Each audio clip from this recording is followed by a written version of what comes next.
Hello বন্ধুরা, good morning. আজ আমাদের বেনারসে লাস্ট ডে। আজ রাতে আমাদের ট্রেন।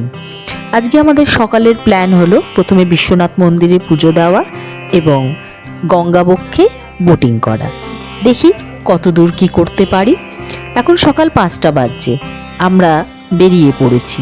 এখানে সব হোটেলেই বলতে গেলে রাত্রি 3টে থেকে সব ওপেন থাকে, কারণ সকালে আরতি বা পুজো দেওয়ার জন্য সকলেই ট্যুরিস্টরা বেরোয়।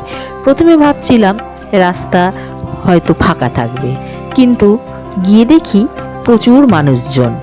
4টে-5টা নাগাদ গেলে শুনেছি মন্দির ফাঁকা থাকে, যত বেলা বাড়ে ভিড়ও তত বাড়ে। দিনের বেলায় এই রাস্তাটা কী হারে ভিড় থাকে, সেই তুলনায় এখন একদমই ফাঁকা বলতে গেলে।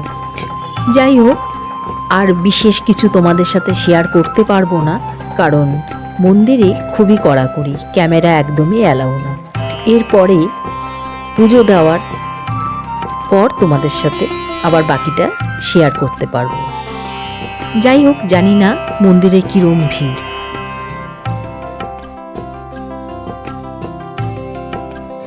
বন্ধুরা, আমরা খুব ফাঁকায় আমরা পুজো দিয়ে নিলাম। সত্যি কথা বলতে আমরা কোনো স্পেশাল টিকিটও কাটিনি, এমনি যে সাধারণের যে লাইন, সেই লাইনে দাঁড়িয়ে খুব তাড়াতাড়ি পুজো দিয়ে দিয়েছি। অনেক জায়গায় পান্ডারা খুব বিরক্ত করে, সেরকম জিনিসও আমার চোখে পড়ল না। এবার আমরা চলে এসেছি দশাশ্বমেধ ঘাটে, যেখানে অজস্র লোক ঘুরে বেড়াচ্ছে, তোমাকে এই বোটিংয়ের জন্য রিকোয়েস্ট করবে এবং তারা প্রচুর টাকা এই বোটিংয়ের জন্য চায়। বিশেষ করে এই ছোট ছোট বোটগুলো, যেগুলোতে পার্সোনাল তুমি ঘুরতে চাও, সেগুলো 3,000 3,500 টাকা করে ওরা চায়। কিন্তু আমরা বার্গেনিং করে জাস্ট 1600 টাকায় এই 6 জনে একটি বোটে ঘুরলাম। বড় যে লঞ্চগুলো আছে তাতে 200 টাকা করে টিকিট, কিন্তু সেই লঞ্চ যতক্ষণ না পুরো ভরবে ততক্ষণ সেগুলো ছাড়বে না। এই নৌকাগুলো সবই মোটর চালিত এবং ওরা খুব সুন্দরভাবে তোমাকে নৌকায় গিয়ে বসিয়ে দেবে। নৌকা আমাদেরকে নিয়ে দশাশ্বমেধ ঘাট থেকে রওনা দিল। আমরা আমাদের সেই কাঙ্ক্ষিত ভ্রমণ যাত্রা শুরু করলাম। বেনারসে প্রায় 84টা ঘাট আছে, তবে ওরা বেশিরভাগই সিলেক্টিভ কিছু ঘাট ওরা ঘুরে দেখায়। তবে একটা ঘাট থেকে আরেকটা ঘাটের ডিস্টেন্স বেশিটা নয়। তবে নৌকার যে আমাদের সারথি ছিল, সে প্রতিটা ঘাট সম্পর্কে বর্ণনা দিয়ে দিচ্ছিল আমাদের কাছে।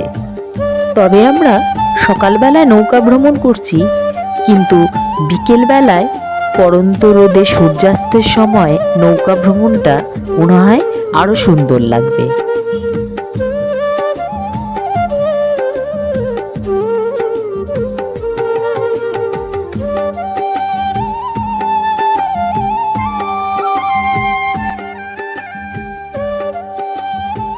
বেনারসকে মন্দির নগরী কেন বলে সেটা এই নৌকায় চড়লে বোঝা যায়। লাইন দিয়ে শুধু মন্দির, প্রতিটা ঘাটেই একটা করে মন্দির। আর এই আরশি ঘাটে সকালবেলায় আরতিটা হয়, সন্ধেবেলা আরতিটা দশাশ্বমেধ ঘাটে হয় আর নবঘাটে হয়। আমরা বেনারসে মোটামুটি 2 রাত্রি 3 দিন কাটালাম। তবে বেনারসের সব ঘাট এবং সব মন্দির দেখতে গেলে 4-5 দিন 6 দিন লেগেই যায়। তবে এরকম অল্প সময়ের মধ্যে মেন জায়গা কভার করা যায়। এক একটা করে ঘাট পার হচ্ছে, আর আমাদের নৌকার যে সারথি, সেই ঘাট এবং ঘাট সংলগ্ন মন্দিরের যদি কোনো মাহাত্ম্য থাকে সেটা আমাদেরকে বর্ণনা করে দিচ্ছে। সত্যি কথা বলতে আমরা বেনারসে এসে যতই সাইট সিইং করি, গঙ্গাবক্ষে এইভাবে নৌকা ভ্রমণের মাধ্যমে বেনারসকে দেখার আনন্দটাই অন্যরকম।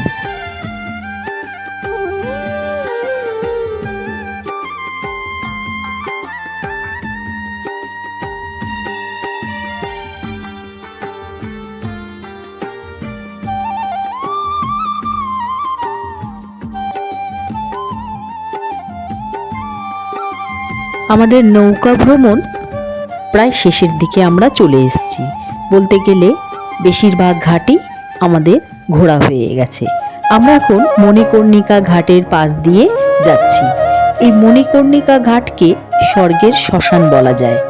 এখানে মহাশ্মশানের চিতায় যার অন্তিম সংস্কার হয় তার মোক্ষ প্রাপ্তি হয় বলে মানা হয়। এখানে নাকি আগুন কখনো নেবে না। সারা দিন 24 ঘন্টায় প্রায় 200 থেকে 250টা অন্তিম সংস্কার হয়ে থাকে। যাই হোক, আজকে আমরা পুজো দেওয়া এবং বোটিং করা দুটোই খুব সুন্দরভাবে সেরে নিলাম। আশা করি আমাদের এই বোটিং তোমাদের খুবই ভালো লেগেছে এবং যতটা পারলাম তোমাদেরকে শেয়ার করলাম। আশা করি যদি ভালো লাগে অবশ্যই কিন্তু একটা লাইক দিও। আর বলবো যারা এখনো বেনারস আসোনি তারা একবার অন্তত বেনারস ঘুরে যেও, সকলের খুব ভালো লাগবে। এই আমার বেনারস ভ্রমণের অভিজ্ঞতাটাকে আমি 3টে ভিডিওতে ভাগ করে দিয়েছি।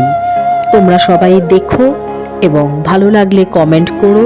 এবং এর মধ্যে অনেক ইনফরমেশন আছে। যারা বেনারস আসবে ভাবছো বা বন্ধুবান্ধব আত্মীয় পরিজন যদি কেউ আসে তাদেরকে ভিডিওটা অবশ্যই শেয়ার করে দিও। তাহলে এখানেই শেষ করছি। দেখা হবে বন্ধুরা তোমাদের সাথে আগামী অন্য একটা ব্লগে।